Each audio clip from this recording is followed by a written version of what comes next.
Hello mga kabibig! Welcome back sa Nimbangong YouTube channel. Ito ang pinakamaingay na YouTuber sa balat ng YouTube. Ako si Kabibig Maglabag-labag na tao with evidence ako. Grabe, napaka-trending po si Attorney Rowena Guanzon ngayon. May mga video na kumakalat ngayon na sumisigaw daw sa Attorney Rowena Guanzon, walang respeto, nagmumura, katulad doon ng mga DDS, ang bastos-bastos, bad behavior, lawyer sana pero bad behavior. Yan ang binash nila kay Attorney Rowena Guanzon after nila napanood yung video. Hindi nila alam ang totoong istorya sa likod kung bakit na high blood si Attorney Rowena Guanzon. Nagsalita si Attorney Rowena Guanzon at dinitalye niya ang totoong nangyari. So yung nagpakalat ng video dyan, naku po, delikado kayo ha. Huwag agad-agad magpakalat ng video na hindi nyo inalam kung ano ang totoong nangyari. Sabi dito ni Attorney Rowena Guanzon, mga kabibig, na high blood ako kanina. Last night, ang taas. Medics had to assist me in Rockwell Mall. Sabihan ba naman ako ng Chinese na umalis sa Rockwell Mall because I am contagious after I coughed once due to an itchy throat. He said, "You are coughing. You should not be in the mall. Leave." Ay, halak ka. So parang kung ako sa Attorney Rowena Guanzon, parang pinahiya mo yata ako sa sarili kong bansa at pinanalayas mo ako without asking me what's the reason kung bakit ako umubo. Nakambuta siya nga ang hindi taga Makati, ako papapalayasin niya. I told him, if you are sick or afraid to get sick, you should not be in the mall. You have no right to tell me to leave. I demanded an apology, but he refused and instead looked at me head to toe. Kung makapang-utos, parang amo ko siya. Mata pobreng hindi naman mayaman. Sinabihan ako, can't you afford to buy a mask? Sinigawan ko, you don't even wear Rolex or Gucci. Mata pobre. Pangalan niya, Chong. Nag-file ako ng complaint sa Makati Central Police Station. Ang asawa niya nag-apologize pero siya hindi. Dinilatan pa ako. Nang babasahan na sila ng Miranda rights ng police investigator, tumakas.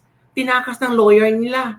Mga attorney, gagawin nyo ba yon? Itakas ang kliyente nyo? Hindi ba that is against of our code of conduct as lawyers? Mananagot ka din kagaya ni Martin Luther. Oh, naku, anong klaseng lawyer yon? Tinakas ang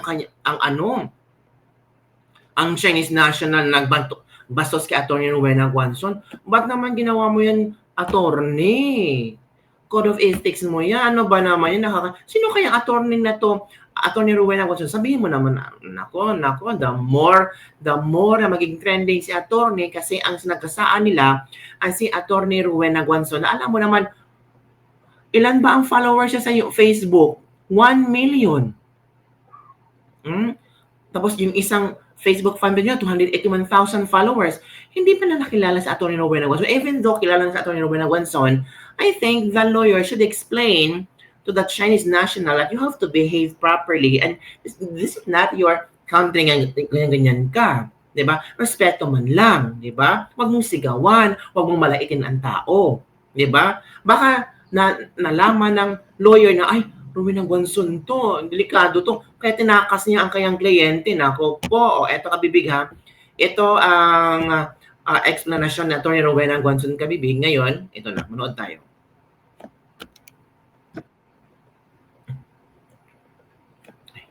Parang walang sounds yata. Nag-alala sa akin. At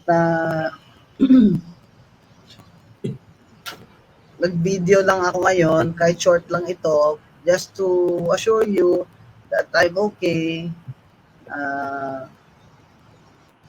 Mataas ang blood pressure ko kagabi, pero it's stabilized naman. And alam nyo naman ako, hindi naman ako nagagalit kung hindi talagang sukdulan yung injustice or mali, di ba? Tama. Si BBM nga, di ba? Tumayo ako dun sa cathedral. Talagang speech ako doon na halos walang pahinga na.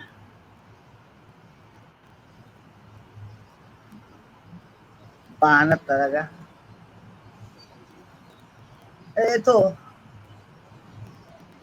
hindi naman pwedeng palampasin yun. Correct. Pag inaalipusta ka na. Correct. Dinidefend ko nga ibang tao pag ginaganon sila. Agree. Sarili ko pa kaya. Sabihan ba naman niya ako sa Rockwell Mall na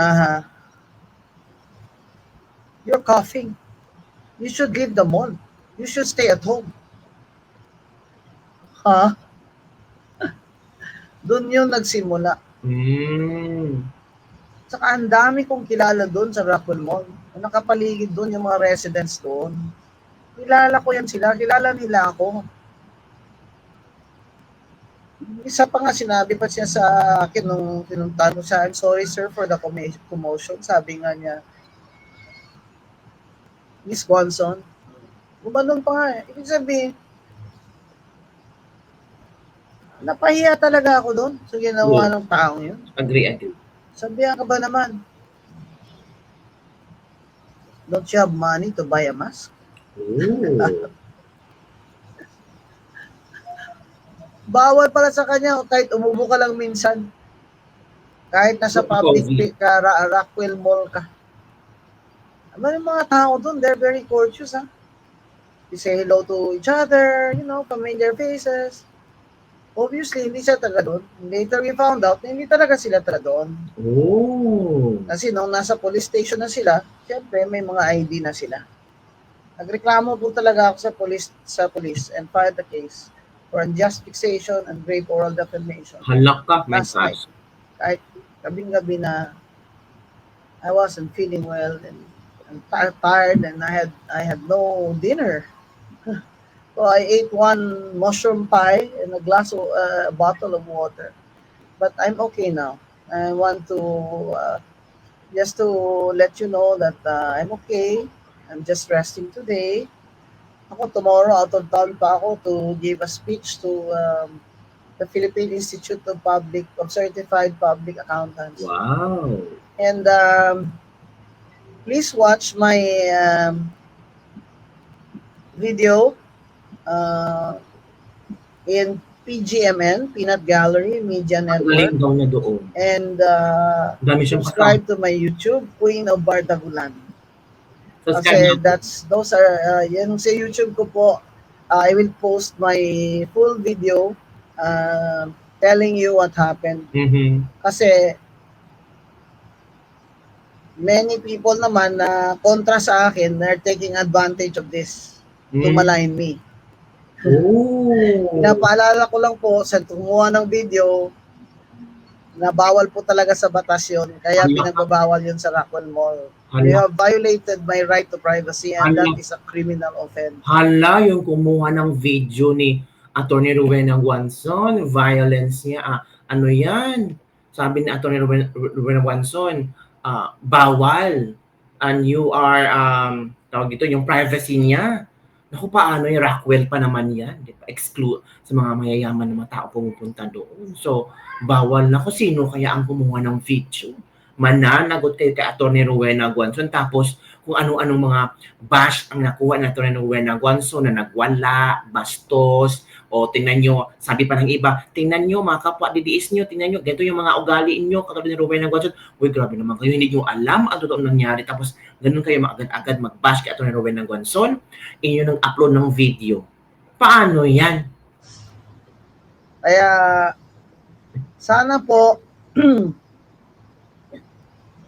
pag nakita nyo yung video ko later, maybe later this afternoon, ay mas makita nyo yung buong katotohanan and story, and you can comment and if you like to defend me in any Facebook post.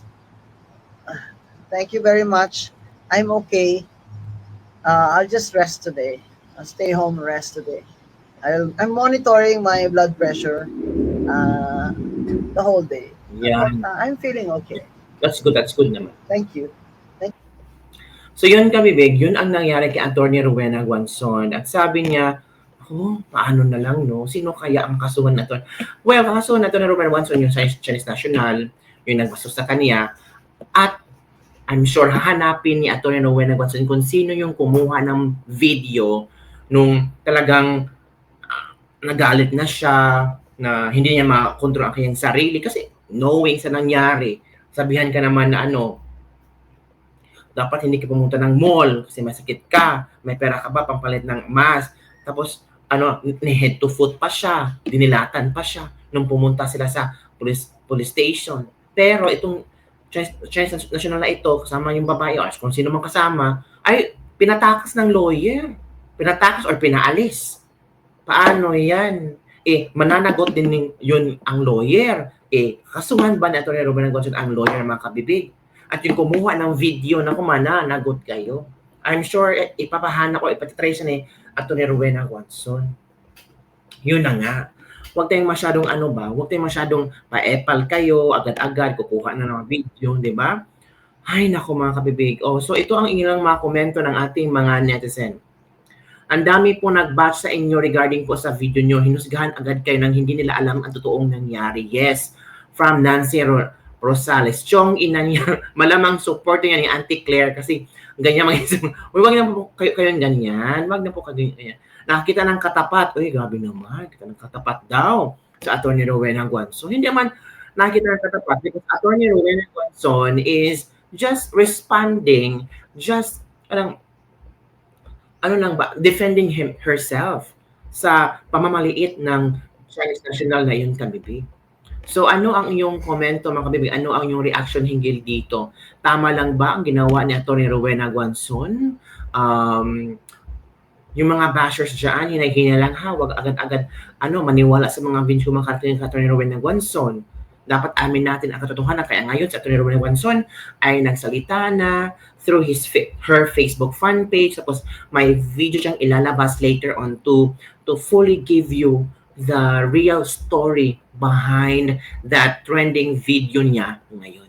Yun na kabibig ang ating Libag-Libag for the day. Don't forget to like, subscribe, and share this video para sa mga latest trending news na ating pag-usap-usapan. Yun na kabibig. Bye everyone! See you next time! Shoutout sa ating mga OFW na nasa maayos kayong kalagayan ngayon. Malapit na ang Pasko. Ang tanong, uuwi ba ka? Uuwi ka ba? Hindi ka uuwi? Magpadala ka ng pera sa Pinas para maging happy sila. Yun talaga, no? Kung hindi ka makaka-uwi, ipapadala mo na lang. Kung uuwi ka naman, yung ticket na, yung pambay mo sa ticket, papadala mo na lang sa pamilya natin. At least maging happy ang kailang Christmas. Ikaw, bilang OFW, tiis-tiis pag may time, sakripisyo, hanggang matapos yung mga anak mo sa kolehiyo, hanggang matapos yung mga utang na dapat babayaran sa Pilipinas, hanggang matapos yung pinagawang bahay, hanggang makaipon para makauwi sa Pilipinas for good. Let's pray for that. Yun lang kabibig. Bye everyone. See you next time.